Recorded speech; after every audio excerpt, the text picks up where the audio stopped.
Hello, everybody. My name is Sandy Benhart. I am one of the outreach coordinators at TRS, and with me is Nick Stabler, the other outreach coordinator at TRS.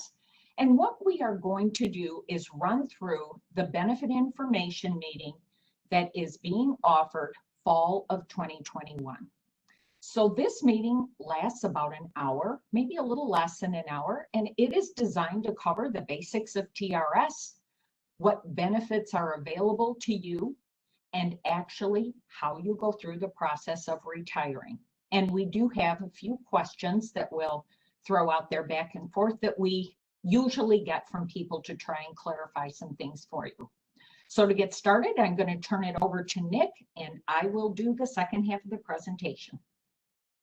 Okay, good day to all of you. Thanks for joining us for this virtual benefit information meeting.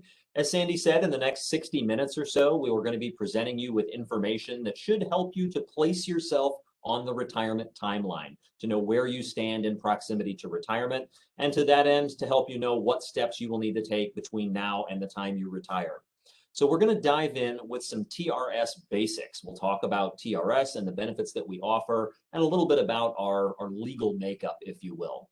Then we'll talk about the actual benefits that are available to you through TRS. We'll spend the bulk of our time talking about retirement benefits, because I think that's probably what you came to hear. Then we'll touch on the disability benefit that is available to our active members, and then also on death benefits that we pay to your beneficiaries after you pass away. Then we'll transition into talking about the TRS timeline. Again, what steps you need to take in the days, weeks, months, or years between now and your retirement. And of course, there will be breaks where we will answer some general questions. We're going to start off with just some general information about retirement planning. The graphic that's displayed on your screen right now, the three-legged stool, is one that TRS has borrowed from the financial planning industry because we think it's a great model for retirement planning. So the three-legged stool can only stand up because it has three legs. If you were to take away one of these legs, you'd no longer have that stable platform on which to rest. So when we talk about retirement planning, we want you to be thinking not just about your TRS pension, but also about Social Security and Medicare. As teachers in the state of Illinois, you do not pay into Social Security, but you do pay into Medicare. So that's going to help prop up the healthcare side of that retirement platform. And then also we want to talk briefly about outside savings and the importance of setting up an outside secondary savings to help you bolster your retirement security. Now, in the TRS system, we are a two-tier system. And what that means is that depending on when you started your public service career in the state of Illinois, you may be classified as a Tier 1 member or a Tier 2 member. Now, determining whether you are Tier 1 or Tier 2 is as easy as determining when it is that you rendered your first day of service as a public teacher or another public servant in the state of Illinois. So if you began your public service career in Illinois prior to January 1 of 2011, you are considered to be a Tier 1 member. If you started your public service in Illinois after that date, again, January 1 of 2011, well, you're a Tier 2 member. There are some fundamental differences in the Tier 1 and Tier 2 benefit structures. So when we get to those differences, those slides will be split, just like the slide that you're seeing now. So Tier 1 information will be on the left, and Tier 2 information will be on the right. Now, the basics of TRS is that you are all contributing the same contribution amount to TRS. Whether you're Tier 1 or Tier 2, you are paying 9% of your gross earnings to fund the system.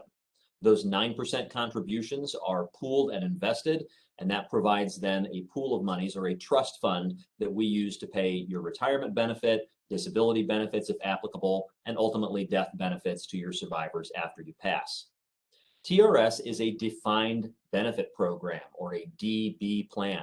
Specifically, we are a 401A employer plan.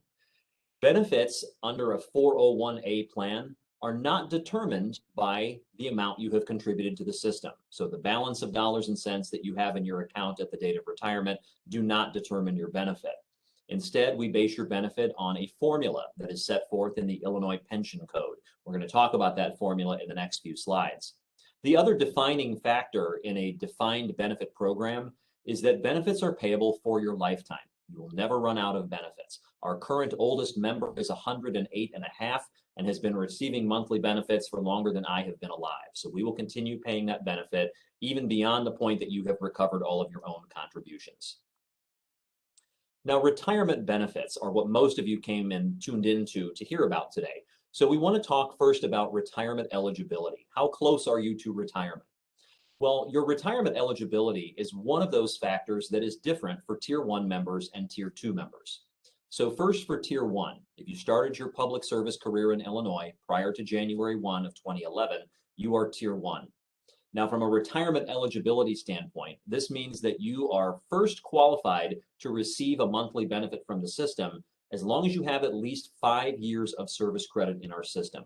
That's minimal vesting in our system as a Tier 1 member. If you have at least 5 years of service in our system, you become eligible to begin receiving benefits at the age of 62. Now, interestingly, the more service credit you have as a Tier 1 member, the younger the age at which you can begin to receive benefits. So the next age and service credit pairing is 10 years of service. If you have at least 10 years of service, you become first eligible to take a benefit at the age of 60. Now, 60 is the legislatively determined normal retirement age for Tier 1 members. We are set up to pay you from 60 through the month of your death.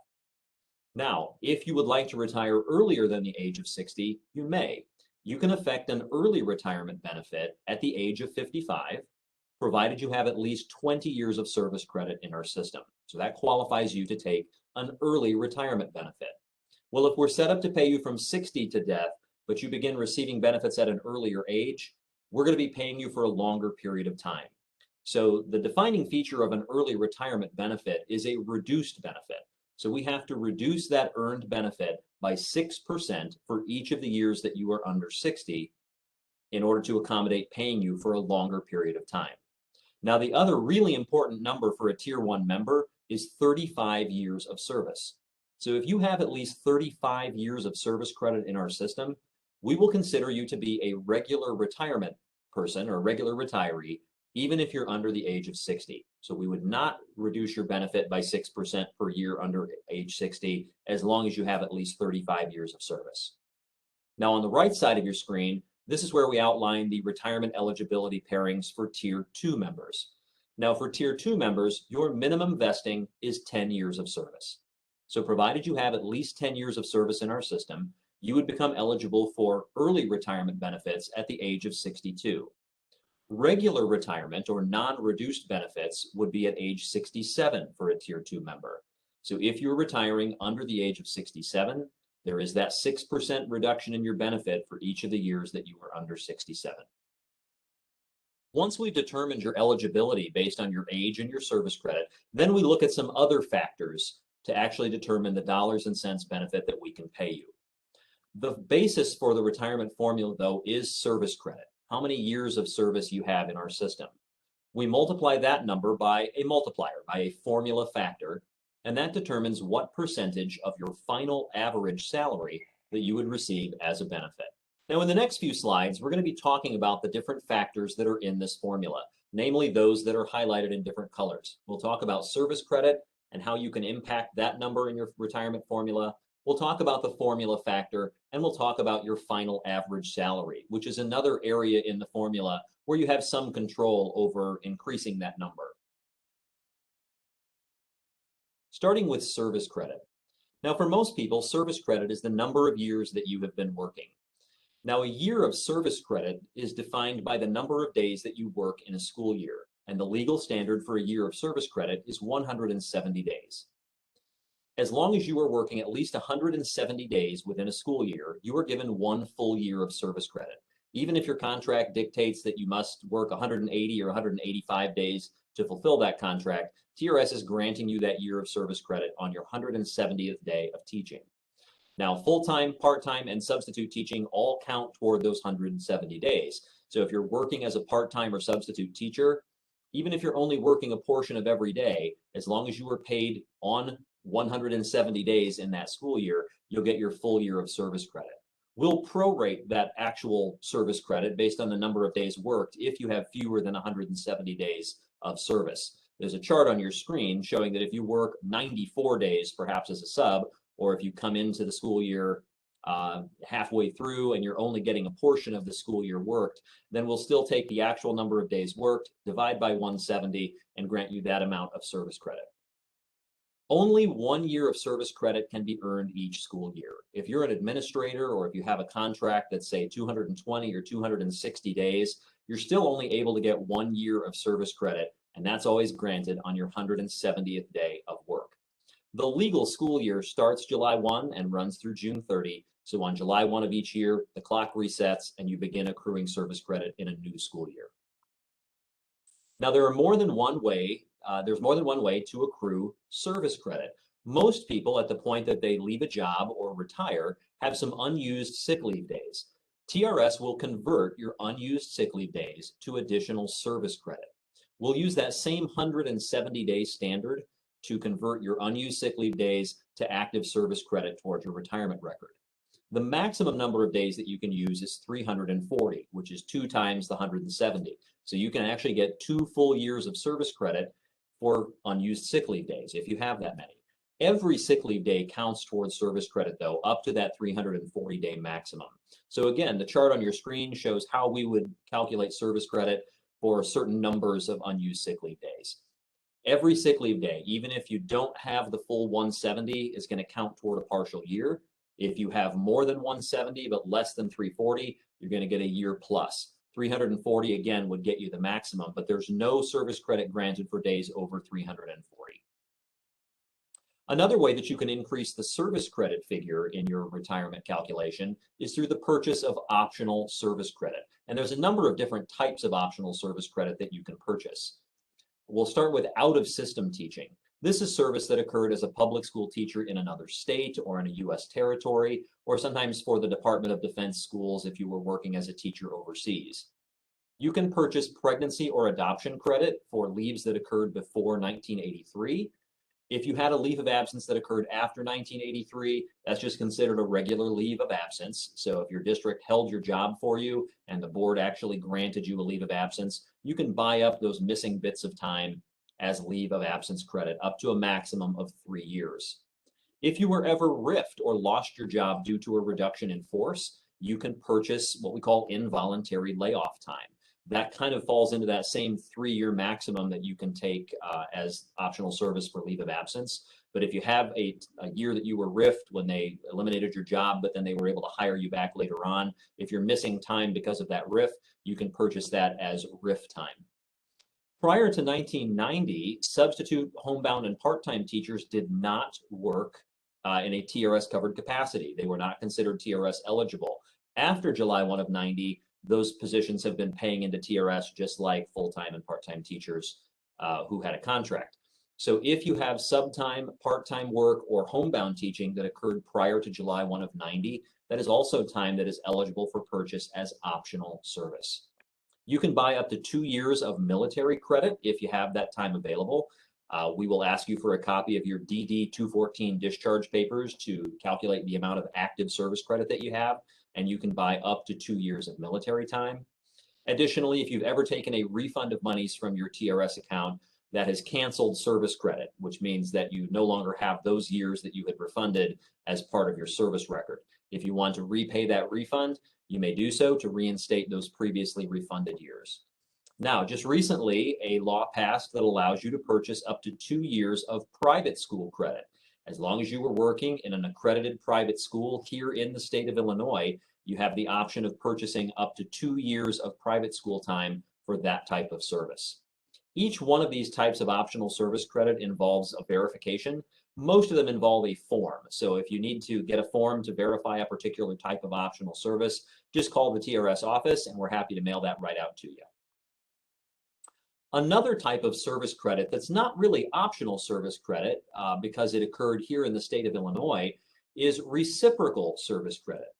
Now, in the state of Illinois, there are 13 public retirement funds. TRS is the largest, but if you have any time that you worked in any of these other systems, TRS will recognize that service as reciprocal service credit. The big systems with whom we work the most are shown on your screen. The Illinois Municipal Retirement Fund, the State Universities Retirement System, State Employees Retirement System, and the Chicago Teachers Pension Fund. But there are a number of other smaller systems, most of them in the Cook County area, where if you have service credit that you rendered for another public employer in the state of Illinois, you can typically combine that service with your TRS service to meet whatever service credit requirements you're shooting for. So if you're wanting to get to 20 years and you have 18 years of TRS but 2 years of IMRF, well, we will consider that to be 20 years of service for meeting retirement eligibility. Now, the rules under the reciprocal agreement are that you must have at least 1 year of service credit in that other system in order to use it toward the calculation of your benefit. The exception to that rule is teacher's aide work. So if you worked as an aide and you have less than a full year of service under IMRF, you are able to use that partial year of IMRF time as reciprocal service. Now, your service, in order to be usable, must not overlap your TRS. It can't be concurrent. So you have to have perhaps a year of TRS in the 89-90 school year and then 90-91 with the other system in order for both years to be creditable. If they overlap, we can't use the overlapping portion. Again, if you think back a couple slides, you can't get more than a year of service credit in a year. Now, different systems have different minimum vesting requirements. For example, IMRF has an 8-year vesting requirement, whereas Tier 1 TRS members only have to have 5 years of service to get a benefit. So if you only have 3 years with TRS and 2 years with IMRF, that meets our 5-year requirement, but it doesn't meet the 8-year requirement under IMRF. So you'd have to make sure you're at least meeting the minimum vesting requirement in both systems. Now that's service credit. And again, that's really the basis for calculating your benefit. We take that service credit figure and we multiply it by a multiplier, or what we call the formula factor. Now, for all service rendered after July 1 of 1998, that multiplier is 2.2%. So you're getting 2.2% of your eventual final average salary for each year of service credit that you have in TRS. If you have service credit that occurred before July 1 of 1998, those years are at a lower percentage factor, typically 1.67%. But you have the option of upgrading those earlier years to the 2.2 factor by paying a one-time cost. If you're not sure if you have a cost or if you're not sure what your cost is, give a call to TRS and we're happy to tell you that by phone and let you know what your options are for getting that paid.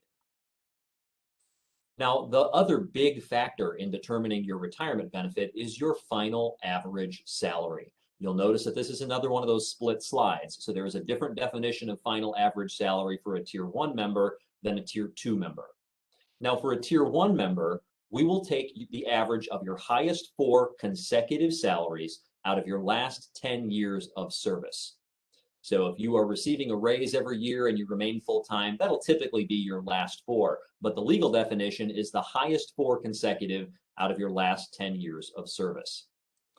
For Tier 2 members, the wording is much the same, but the numbers are different. If you're a Tier 2 member, we will calculate your final average salary as the average of your highest 8 consecutive salaries out of the last 10 years of service. Now that limit or those salaries cannot exceed the limit that is tied to the Consumer Price Index. This is different for Tier 2. So every year there is a salary that is representative of the cap on what can be reported to TRS. This year that cap is $116,740. So if you're making less than that, we're going to count every dollar, every penny that you earn as a teacher toward the calculation of that final average salary. If you go over that cap in a particular year, we'd have to cap that year at the $116,740. Now that number floats up a little bit every year, so we would just have to wait until we get every year that new limit in order to give you an accurate final average salary. Now, salary in general isn't just your step and lane placement on the district salary schedule. It is every dollar you earn related to your teaching job. So if you render extra duties, if you coach a sport, if you take on playground duty or lunchroom supervision, then those are dollars that are going to be considered as creditable earnings to TRS. Likewise, if your employer pays any portion of your required TRS contribution, those are also reportable dollars. Even though you never see them in your pocket, you don't have them to spend. If the district is paying those dollars to TRS on your behalf, those are part of your reportable salary, and that's good for you because that means we're going to use that higher number to eventually calculate your benefit. There was a minor tweak to the final average salary definition in this most recent legislative session relative to COVID. If you had extra duties in prior years that were not able to be rendered during the 2021 school year because of COVID, we won't consider that year necessarily as a year in your final average salary. You can eliminate the word consecutive if those highest 4 or highest 8 include the 2021 school year and you had a dip in salary because of that loss of extra duty pay. Now, that 2.2 upgrade really helps you to hit the maximum benefit, which is 75% of your final average salary, faster than if you don't have the 2.2 upgrade. So this is primarily, again, for Tier 1 members who have pre-July 98 service credit. If you want to hit the maximum benefit, you must have at least 34 years of service credit with TRS and be at least age 60. Or if you're under the age of 60, you would need a 35th year of service credit to achieve that maximum benefit without an early retirement reduction. Now, Tier 2 folks, you're still mathematically hitting that maximum benefit with 34 years, but you may or may not be old enough to take your benefit when you achieve 34 years of service. So if you continue to work beyond year 34, you're building that other factor in the benefit formula, which is your final average salary. By continuing to work and continuing to receive a raise each year, you're still growing your pension. Even though you've hit the maximum percentage of your final average salary, you can still bolster that final average salary by continuing to work. So here we are back to the retirement formula. We've talked about the various factors or the variables that you have to work with.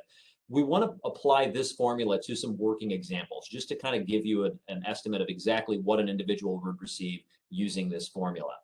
So in this first example, this individual is at the regular retirement age for their tier of membership. So this person is at least age 60 if they're Tier 1, or at least age 67 if they are Tier 2.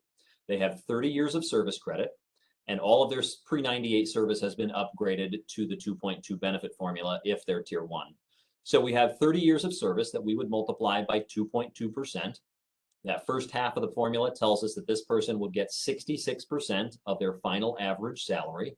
We're giving this individual, for the example, an $85,000 final average salary. So 66% of the $85,000 final average yields an annual benefit of $56,100, and that would be payable in 12 monthly installments of $4,675 each month. TRS does pay once each month, and we do pay for life. So this $4,675 would be paid every single month through this person's life. Now, this person, as we said earlier in the example, is of the regular retirement age. If this person was an early retiree, they would be subject to that age reduction, or a reduction in their earned benefit of 6% for each of the years that they are under the age of 60. So in this scenario, we have the same numbers. The only difference is that this person is at the minimum retirement age for their tier of membership. So this person is at least age 55 if they are Tier 1 and are age 62 if they are Tier 2. So with 5 years difference between their actual age and their normal retirement age for their tier, we would have to reduce that entitled benefit or reduce that earned benefit by 30%, which is 6% times the 5 years that they are under their regular retirement age. So when we arrive at that annual benefit of $56,100, we then have to apply that one extra step in the math to reduce that earned benefit based on age. So that 30% reduction reduces that $56,100 to $39,270, or about $1,000 reduction in the monthly benefit for this individual. That reduction is permanent. So if you elect that reduced benefit at the date that you retire, you're electing that reduced benefit for the rest of your life. You have the option of stopping work and simply waiting until you're the appropriate age to retire. So if, let's say that you have 30 years of service, but you're only 55, and you want to go and do something else and simply wait those 5 years until you're chronologically 60 and can take that non-reduced benefit, well, that's perfectly fine. You can simply stop working and contributing to TRS and then wait until you're of the regular retirement age to start receiving the benefit without a reduction. Now, the best tool that we and you have available to help you plan your own retirement is the benefit estimate. Now, TRS can provide you with benefit estimates if you can tell us when you plan to retire, the total reportable salary for each year out to your retirement date, the total number of sick leave days that you have are expecting to have available to you at the date that you retire, and also any information about what your district pays for you for your TRS contribution, or if there's any district retirement incentive that's available to you. We would also need to know if you have reciprocal service with another Illinois pension fund that you plan to combine with your TRS for your retirement benefit. You can do benefit estimates through the online estimator as well. Now, you can't do a reciprocal benefit estimate online, but if you know all of the above information, retirement date, salaries, sick leave, etc., you can plug all of that into the benefit estimator in our online system.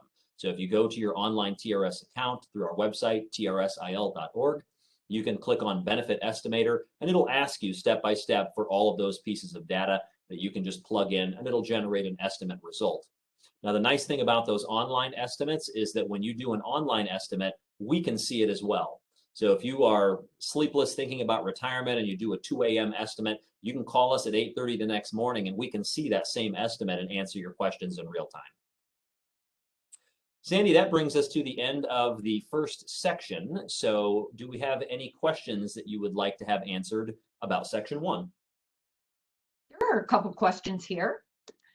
Am I tier 1 or tier 2 if I had some service with IMRF before 2011? Will that make me tier 1?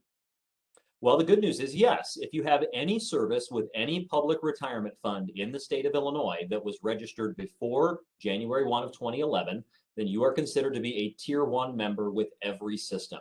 So even though you didn't establish membership in TRS until after January of 2011, the fact that you are tier 1 with another pension system in Illinois means that you would be tier 1 with every pension system in Illinois, including TRS. All righty. I will have over 400 sick days when I retire. Will TRS pay me for those extra days? Well, TRS would not pay you for any days of sick leave. We convert the first 340 days of service credit, of sick leave to service credit that's then applied to your service credit total and the calculation of your benefit. But we don't pay you out for those sick leave days. So if you have more than the 340, those days over 340 don't have any bearing on the calculation of your benefit, nor does TRS pay any kind of a lump sum per diem for those days. So you might check with your employer to find out if they offer any kind of a day-for-day payout or a lump sum for any sick leave days that you don't use for TRS service credit. But no, TRS does not pay you for unused sick leave days. Okay. I called about my 2.2 upgrade and was told that if I wait to elect 2.2 until retirement, it would be free. Is that true? It depends, and that's going to be an individual question. With the 2.2 upgrade, your cost is based on the number of years of pre-July 1998 service credit that you have to upgrade. Now, there is what's called the 3-for-1 forgiveness.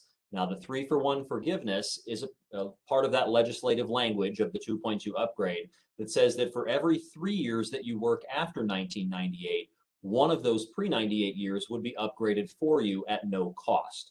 So for the individual posing this question, it's probable that they had just a few years of pre-July 98 service credit and were probably projecting to work long enough that that 3-for-1 forgiveness would eliminate all of their 2.2 upgrade cost, to use their term, making it free. In reality, that's not true for everyone. If you have 10 years of pre-July 98 service credit, it would take you 30 years of post-98 service to forgive all 10 years of pre-98 service. So that's not necessarily going to be true for everybody. Everybody is entitled to the 3-for-1 forgiveness, but it wouldn't necessarily eliminate all of your cost. Again, it's always a good idea to contact TRS directly to ask the question about your own account. Do I have a 2.2 upgrade cost? We can tell you in seconds if you have a cost, how much it is, and whether or not it would be forgiven between now and your planned retirement date. So just give a call. Okay. One more here. Just double checking this. I'm going to be 58 when I retire, but I will have 35 years of service. Does that mean I will not have a reduced pension? You are correct. That means that because you as a tier 1 member will have 35 years of service credit, we will consider you to be a regular retiree, not an early retiree, even though you're still under the age of 60. So to answer your question, no, there would be no reduction to your benefit if you are 58 and have 35 years of service credit. Let me just throw one more out there. The Sure. new private school, how would I go about finding out what the rules are about private school and what I can do to see about claiming that service? Sure, you would want to contact TRS and ask for a private school verification form. That's a form that you would send back to that school, the school where you rendered that private school service. They will indicate that yes, indeed, you were an employee there, and they'll send that back to TRS. They'll tell us when you worked there so that we can calculate then whether or not you have service credit available, and if so, how much, and also what it would cost you to buy those years of service into our system. Now, it's a fairly regular occurrence that some of those schools have gone defunct or that there is no longer an active school there to receive that form and process it on their end. So if that's the case, you might be able to find records through the diocese if it was a Catholic school, or if they consolidated with another private school. There may be some records available to still get that verified. But again, we have to verify that that service credit actually existed and was rendered in a qualified school before we can offer it to you for sale as private school credit. Very good. Very good.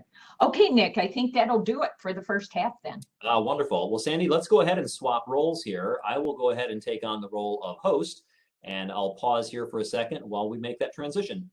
Okay, in the second half here, Nick spent most of the time here talking about our retirement benefits, which is probably the majority of you were interested in the retirement benefits.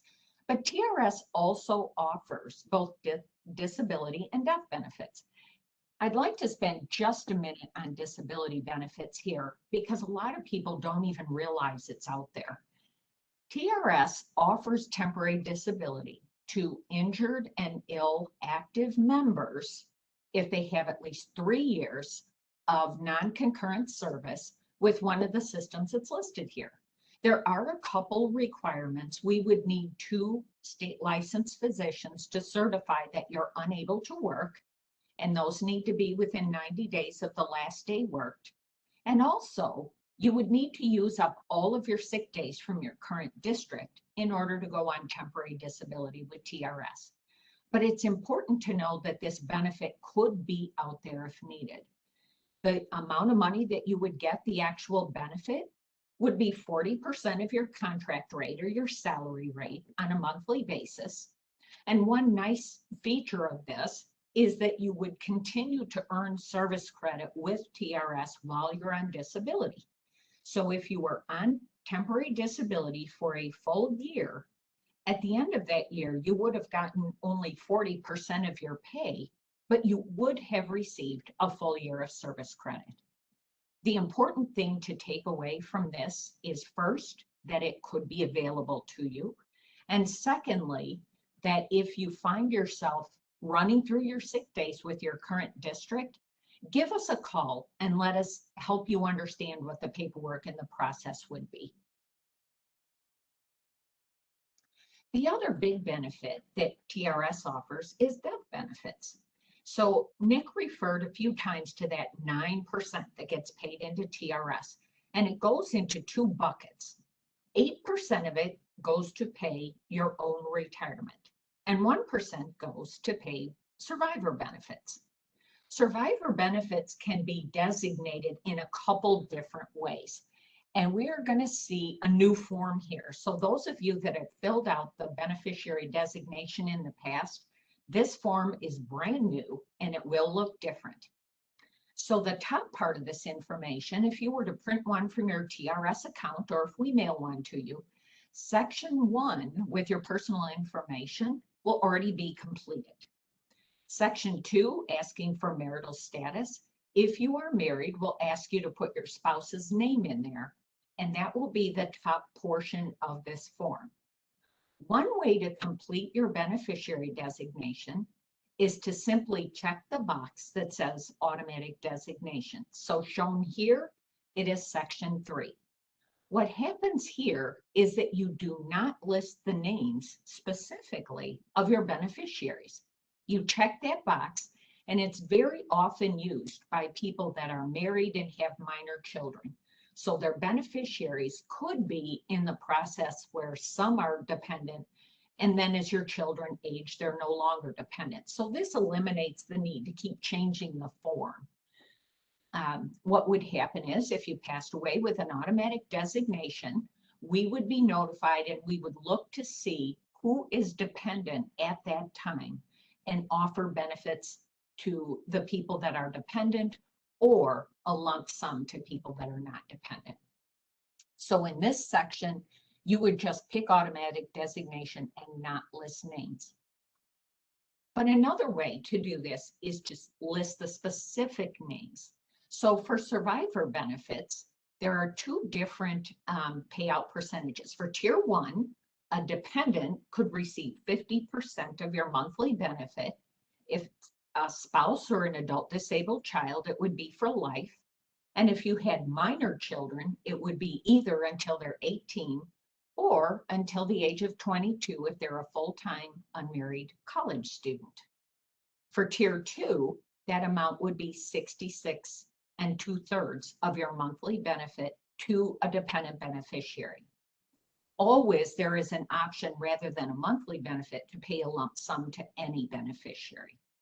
So what you would do if you wanted to list specific names here is to complete the name, address, social security number, date of birth, and relationship. And this is different than the forms we had in the past.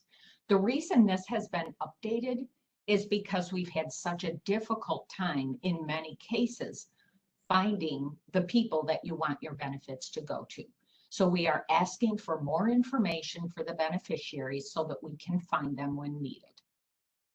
So the primary beneficiaries would be on the top of the form, and alternate beneficiaries are in the boxes underneath that. One thing that we do mention is that you may not want to mix dependents and non-dependents on this form because only a dependent can get a monthly benefit. When you retire, if you do not have any dependents at all, you can refund your survivor benefit to yourself. If you did later get married or adopt a child or something, you cannot reinstate the benefit. So it is something to think about. But if you retire with no dependents, that 1% survivor benefit is refundable to you. The other benefit is the beneficiary refund. So the other 8% of the money that you paid into TRS plus interest goes into that bucket to pay for your retirement. It only takes about 4 years or so into your retirement, and you will have already recovered all the money that you put in there. And we would pay you out of the TRS trust fund for the rest of your life. But if you were to pass away anytime between now and when you have recovered your entire 8% yourself, whatever is left in your bucket of money will go to whoever you list here. So this would always be, if payable, this would always be a lump sum. You don't choose between beneficiary refund and survivor benefit. The beneficiary refund is available if there is any money left in there, and the survivor benefit is available unless you refund it to yourself when you retire. So how do you get this retirement process going? Well, throughout your career, no matter what your age, how early you are in career, there are things that you can do to be sure that you understand your retirement. One thing is to check your TRS statement online every year. So look on your TRS account and make sure that your service credit and your earnings were properly reported to TRS. Another thing is to review your beneficiaries. I just recently worked with someone that filled out their form in 1997 and had their father on there. And at this point, they're married and have children and never updated the form with TRS. Updating your district is not the same as updating TRS. Didn't realize that, and now they're changing their beneficiaries to reflect their current situation. So that's always a good thing to take a look at. When you retire, we are going to need proof of birth. That could be a driver's license, a passport, a birth certificate. We need proof when you retire that you are how old you say you are. You can take any of those documents that I just mentioned and upload them directly to your TRS account, and that will be taken care of. As Nick mentioned, you can do benefit estimates for yourself. The reciprocal ones, you do need to contact us to add that piece to it. But for your TRS service, you can do your own benefit estimate online. For any of you Tier 1 people that are retiring by June 30th of 2024, there must be a benefit estimate reflecting the accelerated annual increase, or the AAI program. We have to be sure that you have seen the comparison on that program. So that will be done certainly before you retire if it's by 2024. Really, at any time in your career, TRS would welcome having you set a video conference, a teleconference, or when we go back to in-person, a meeting with a TRS counselor. We often have people in their 30s and 40s that just want to lay the groundwork and understand what they're heading towards and what things they can do to improve their retirement. So anytime along the way, you are welcome to call TRS and set an appointment. So we've mentioned a couple times that three-legged stool, and most of our conversation has been about the defined benefit plan, which is your pension. But many, many TRS people also have a defined contribution plan, which would be a 403B, a 457, an IRA, something like that. If you have any of those other programs, you would want to check in with your financial planner and understand how all of those things are going to work together. To actually get the retirement process started, you would call TRS about 6 to 12 weeks before your retirement to do your personalized retirement interview. You actually can put your retirement paperwork in online yourself. We kind of prefer that you call us, because if we have any follow-up questions, we're talking to you on the phone and we can just ask them right away instead of trying to track you down. When you call us for the personalized retirement interview, it takes about 10 minutes. You do not need an appointment. You do not need to call the counselor that you met with. You can just call and whoever answers the phone can help you with it. There's a few questions that we'll ask you. Again, the Tier 1 people that are retiring by June 30th of 2024, we are going to ask whether or not you want that accelerated annual increase lump sum. We will ask if you want a standard or reversionary retirement. When I was discussing the death benefits, where Tier 1, a dependent would get 50% of your pension for the rest of their life if it's a spouse, or 2/3 if it's Tier 2, that is a standard retirement. That comes with the program. A reversionary retirement would mean that you would pick a reduced pension so that someone could get more than 50% of your pension if you pass away first. It is fairly unusual, usually specific situations, that people might pick a reversionary retirement. But if that's something that you think would apply to you, we would encourage you to give TRS a call and get an estimate showing what that would be, and maybe set an appointment with a counselor to walk through the difference. A vast majority of people do just opt for the standard retirement. We will ask you how you would like to start your federal tax withholding. In Illinois, there is no state income tax on pension income, but it is taxable by the federal government. You can change this at any time during your retirement. So when we ask you this, we are just seeing what you'd like to do to get started. We'll check with you to see if you're getting a public pension from another state. And then we'll ask you if your district already knows that you're retiring. Most of the time, they are aware that you are in your last year, but once in a while, there's a situation where you have chosen not to notify your district. You would want to let us know that, because we do not want to generate the report to the district saying that you put in for retirement before you let them know. So if you have not yet told them, be sure that you mention that in your retirement interview. For those of you that are retiring reciprocally, meaning you're including IMRF or SERS or Chicago, one of the other systems, you need to initiate the retirement with the other system. We will see that service out there and we will remind you to do that. Once you have put in your paperwork with TRS and the other system, we do work with them behind the scenes to get everything done. But to initiate the retirement, you need to be the one that calls each system. So once you do that PRI, that retirement interview, you will get a packet in the mail that has 3 things in it. Your retirement application will already be completed. So you just review it, sign it and date it, and send it back, or you can upload it to your account. If you are someone that has not told your district, you want to hold off sending your retirement application back to us until you have notified them. Once we get it back, we will send a report to the district saying that you put in for retirement. For those where the district knows, just sign it, date it, and send it back. You'll get a direct deposit form. For a direct deposit, if there is more than one person on the account, so you and a spouse are on a joint account, both of you have to sign the direct deposit form. Then you have to take it to the bank. They fill out and sign the bottom, agreeing to accept our pension. And the last thing is the trip participation election form. I'll talk a little bit more about health insurance in a minute, but this is just to let you know that there are a couple different steps to this process.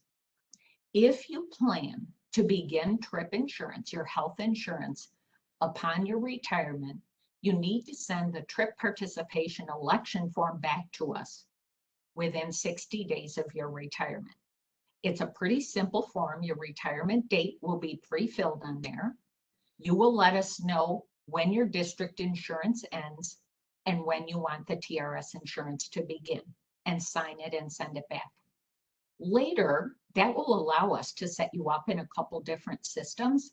Then later, within 60 days of when you actually need the insurance, you will call My Benefits Service Center and choose which program you want. We just want to outline here that there are 2 different steps to signing up for TRIP. So once we get those forms back from you, we need to get information from your employer in order to calculate your pension. And for this reason, we're telling you that you need to plan. It could be at least 60 to 90 days to get your first check. We need your employer to let us know when your last day worked was, when the last day was that you were paid for, how many sick days you had, and what your earnings were for your final year. They are not able to submit that electronic report to us until after you've left the building. So even though we have all your paperwork in, we do need to wait to actually calculate your pension until we get that information from the district. And then once we calculate it and get your pension started, you will get it monthly all the way through the month of your death. You cannot outlive your benefit.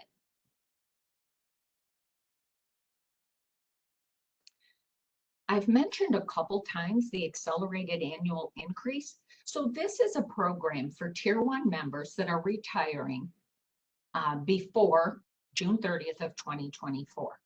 And what this program is accelerating your 3% compounded increases and taking a lump sum and lower increases that begin later.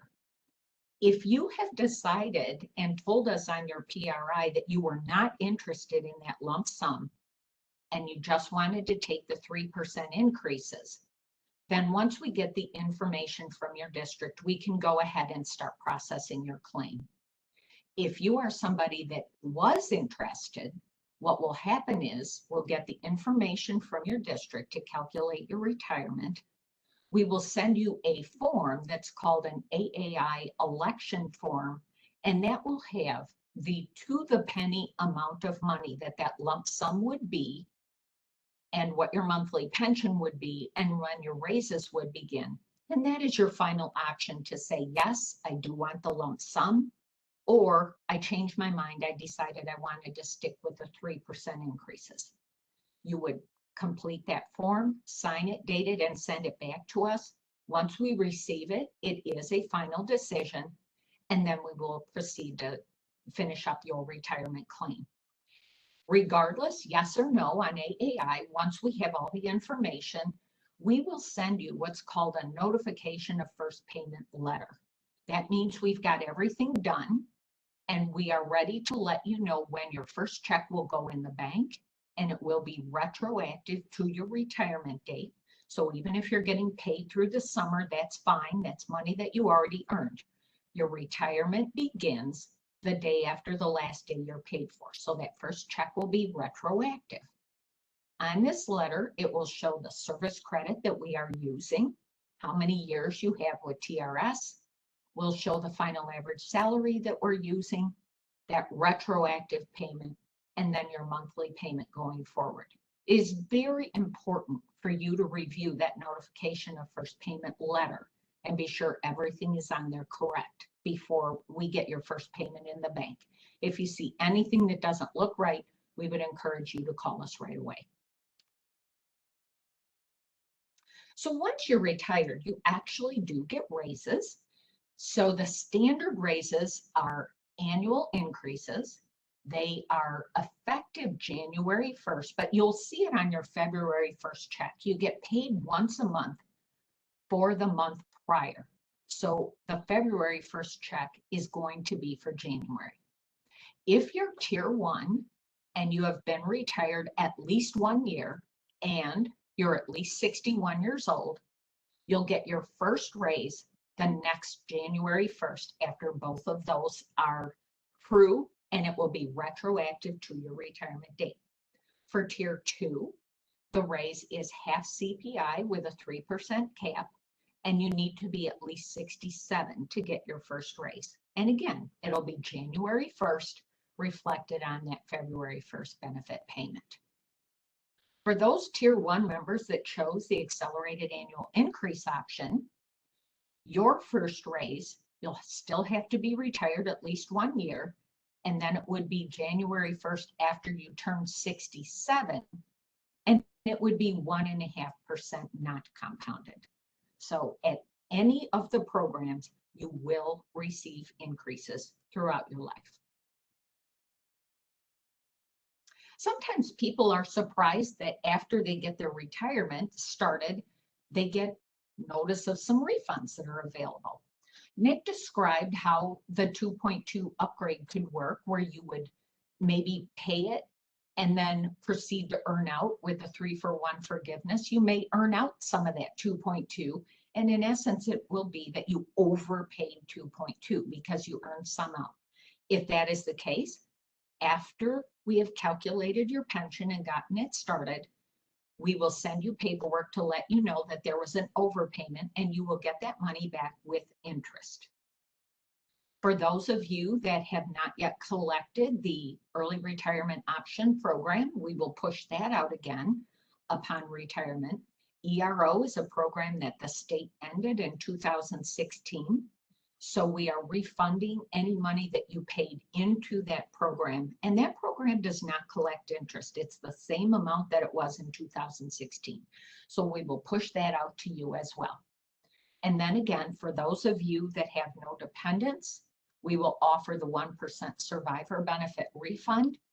And if you take that, you could not reestablish it if you married later. So that's something you don't need to do anything about at the time of retirement if you haven't made a final decision on what you want to do.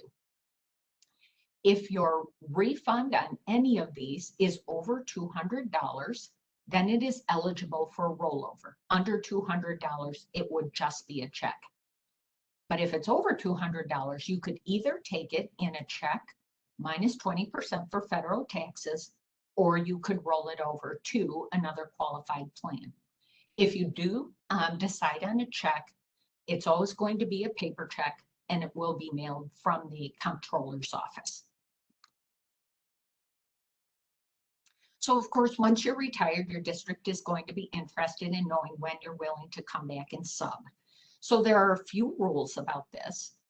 One of them is that you have to be officially retired before you can do any post-retirement work. And officially retired means you have received your first pension check. Quite honestly, all the way up until you get paid, you could change your mind and decide to go back to work. So once you've received your first pension check, you are retired. At that point, you could sub 120 days or 600 hours, and this has just been extended through 2023, June of 2023. So you could do TRS covered work 120 days or 600 hours per school year.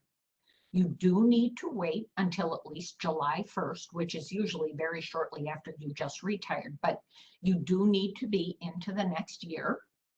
And it needs to be at least 30 days if you're going to return to work for your same employer. If you are someone that retired reciprocally, these rules are applicable to TRS. There could be completely different limitations for IMRF or Chicago. So you would need to check with those other systems to see what their rules are.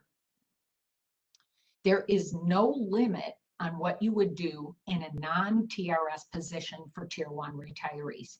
You could do something in any other retirement system. You could teach full-time out of state. You could work in the private sector, anything at all that you want to do. There is one difference for Tier 2, and that is that a Tier 2 member collecting a TRS pension cannot accept full-time employment in one of the other Illinois pension systems. But outside of that, Tier 2 also, full-time in the private sector, working in another state, anything like that is fine. And in any case, there is no limit on earnings. The only limits are those days worked or hours during a year in a TRS covered position. So I mentioned a couple times, talked about health insurance.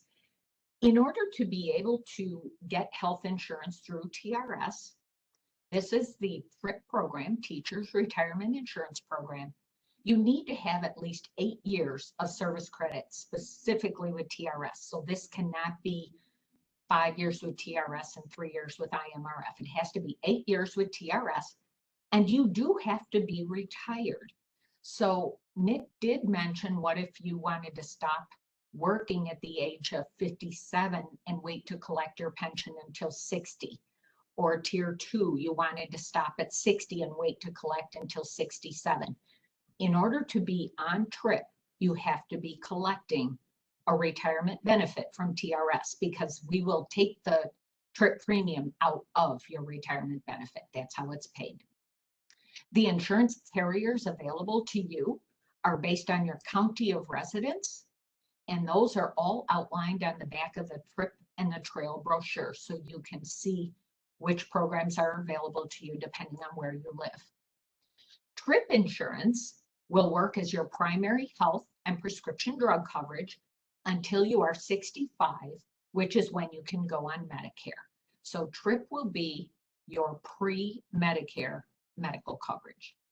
At that time, you would be able to go on TRAIL, the Medicare Advantage program, and that is when you and any other dependents that you have on your insurance are eligible for Medicare. You would go off of TRIP onto TRAIL. Both these programs are primary medical and prescription drug and do not include vision and dental. You would need to get those coverages from another source. Probably the most common time that people sign up for health insurance, for TRIP insurance, is when they retire. And if you want to sign up then, you can defer the effective date for up to 4 months. So what that means is you might finish work in May or June, but your district insurance goes through the summer, so you don't need it until September 1st. So you can go ahead and tell us that you want to sign up, but you don't need it until September 1st. But maybe you don't need it at all right away when you retire. There are other opportunities to sign up as well. You could sign up when you are Medicare eligible at the age of 65.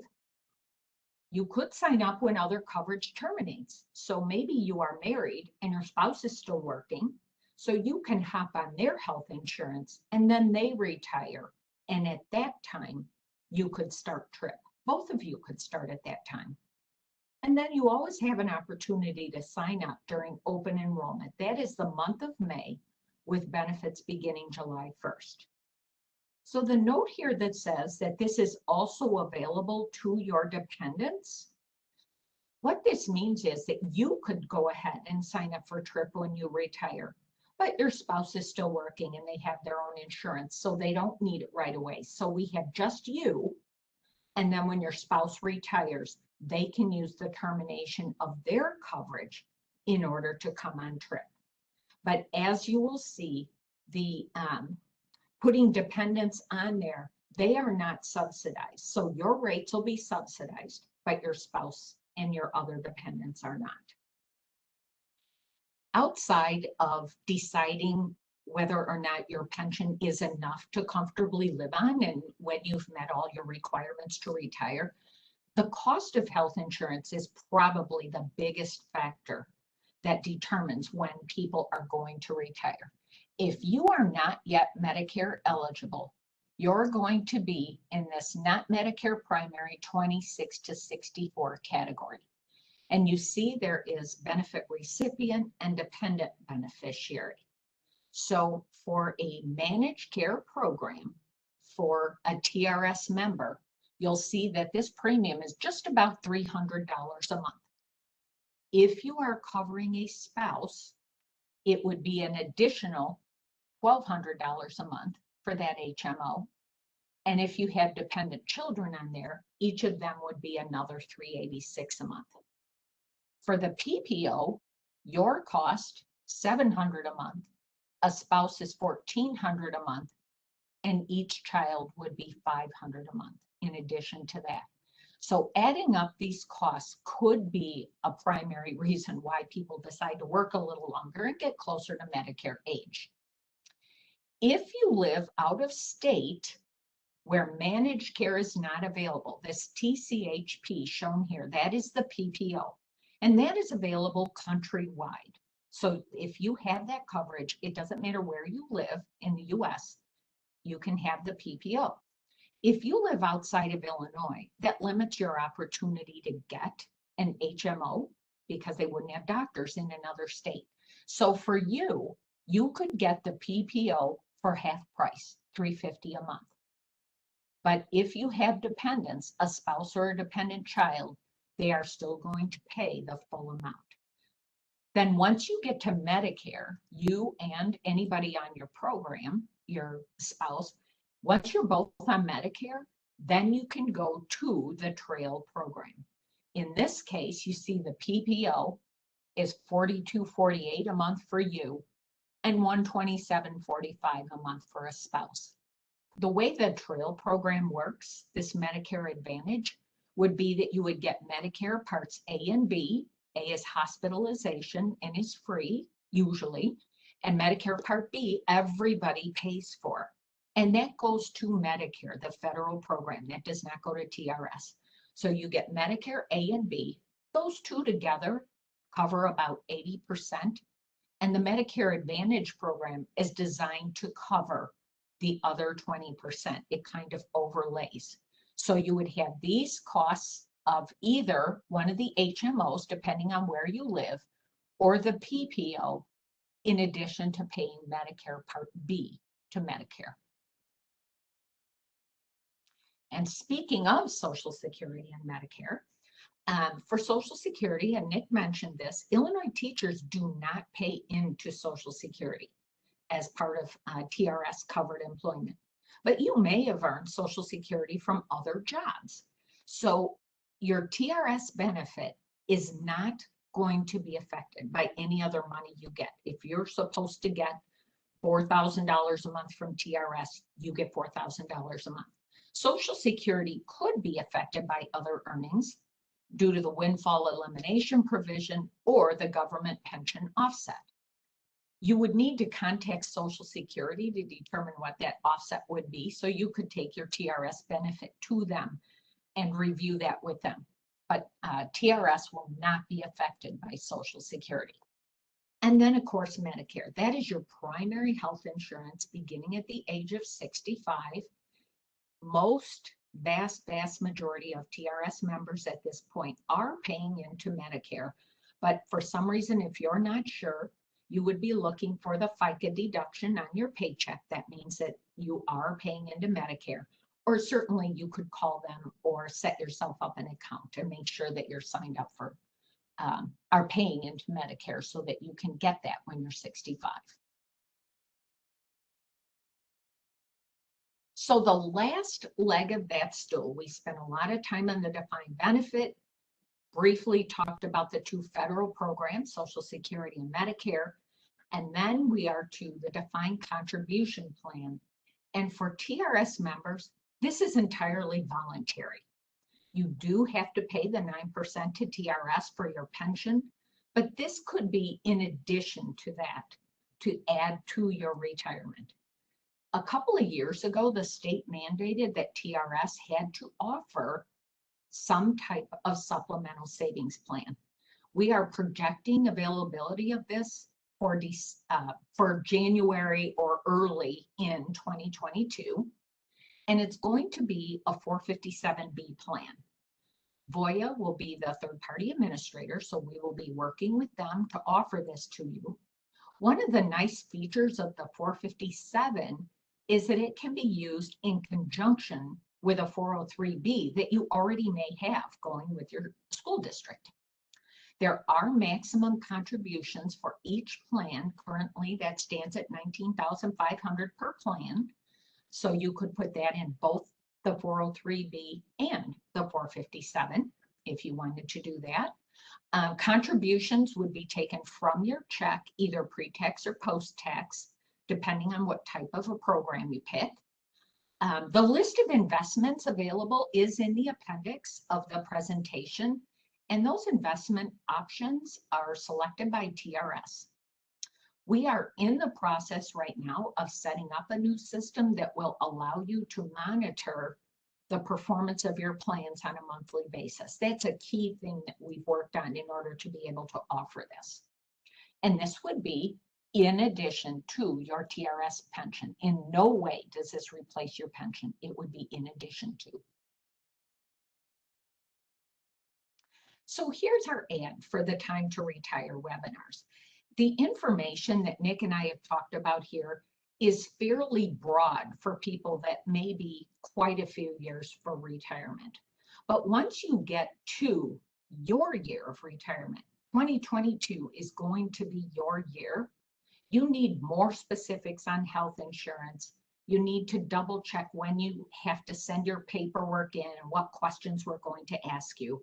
So this last year, we developed 1-hour webinars that will be in probably mid-January through late February to review the specifics of retiring right when you need them. So you could, we'll talk about getting your benefit estimate that includes the AAI illustration for Tier 1 members. We will review how to get your paperwork started. We'll tell you what information we're going to need from you and what you need to get from your district, or what we will reach out to your district for. And we will go through a lot more information on how and when to sign up for TRS health insurance if you want it. So you will want to be sure that you have your TRS email up to date in your TRS account so that we can reach you. Any of the people that appear to be eligible for retirement in 2022 will get an invitation. We had over 2,000 people, I think, attend these webinars this last year. So this can be very helpful information to you at that point. There are all kinds of ways to reach TRS. Certainly social media, we have a presence in all of these. The most common way that people reach out to us is by just calling us at the toll-free number, 830 to 430. You can send emails and we look to respond to those in 24 to 48 hours. You can set up an appointment. You can call that 877 number and set up an appointment with a counselor. So any of these ways, we look forward to working with you to be sure that you're ready for your retirement. So Nick, do we have any questions here? I do have several frequently asked questions for you to address, Sandy, but great job on the second half. Having watched it, I think you had a little heavier half than I did. But first question is regarding health insurance. If I move out of the state of Illinois in retirement, can I still get health insurance through Trip or Trail? Yes, you can. You can get health insurance. The PPO is a nationwide program. And in some cases, the open access plan could be available in other states as well. So you do not need to just live in Illinois in order to be able to get health insurance. Thanks. This next question is also regarding health insurance, but it's a little more specified toward a situation. But we get this question a lot. It says, my spouse will be 65 and eligible for Medicare before I turn 65. Can I enroll him in Trail while I am in Trip? That is a good question, and yes, very frequently asked question. So in order to go in the Trail program, whoever is going to be on the insurance needs to have Medicare A and B in place. So if either you or your spouse are not yet eligible for Medicare, you would stay on the TRIP program, and the person that is not yet eligible, the person not eligible would stay on the TRIP program, and the one that is eligible for Medicare would move over to the Medicare supplement column of premiums. And then once both of you are eligible for Medicare, you would move off the TRIP program entirely and onto Trail. Great. Thanks for that clarification, Sandy. Next question is regarding the AAI program. How many people are taking the AAI? How do I know if it's a good deal? That's a great question. Taking the accelerated annual increase is a very, very individual situation. We, at this point, have maybe a little bit less than 20% of people are taking the AAI lump sum. They always have done their research and decided that for them, it is the right option. There are all kinds of reasons why people might take the lump sum. There are also reasons why people feel like they just need to stick with the 3%, 3% compounded increases because they don't want to try and invest the money. The best thing to do to decide what's the right decision for your household is to get that estimate, which includes a very nice chart on the last page. It outlines 20 years of what your pension would be with and without AAI, and it shows what your lump sum would be.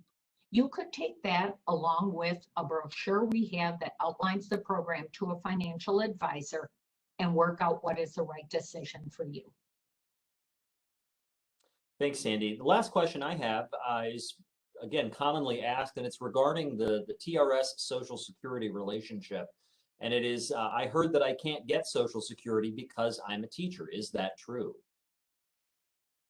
As an educator, as a TRS member, you do not pay into Social Security. So if your entire career has been as a TRS member, then no, you would not get Social Security because you never paid into it. But if you have earned Social Security through other work, then, and you've already earned it, you will get some of it, but we don't know how much. So what you would do is take your TRS estimate and talk to Social Security about what potential offset there would be. So we can't answer exactly what you would get from Social Security, other than to say, if you have earned it, you will get some of it, and then you would contact them to talk about what the offset might be. Okay, thanks, Sandy. Those were the FAQs for this session. So again, I just want to thank everybody for joining us for this session. If you have additional questions about your own situation, we encourage you to contact TRS directly. Sandy has left the TRS contact phone and email addresses on the screen for you, so you can jot those down, or they're also available on the homepage of our website. Sandy, any last words of wisdom before we end this session? We thank you guys for joining us. And again, look, for those of you that are retiring in 2022, anybody that might be in that category, you will have the opportunity to listen in and get more specifics at that time. So that can be very helpful to you as well. So that'll do it for today. Okay, thanks, Sandy. Thanks, everybody. Have a great day.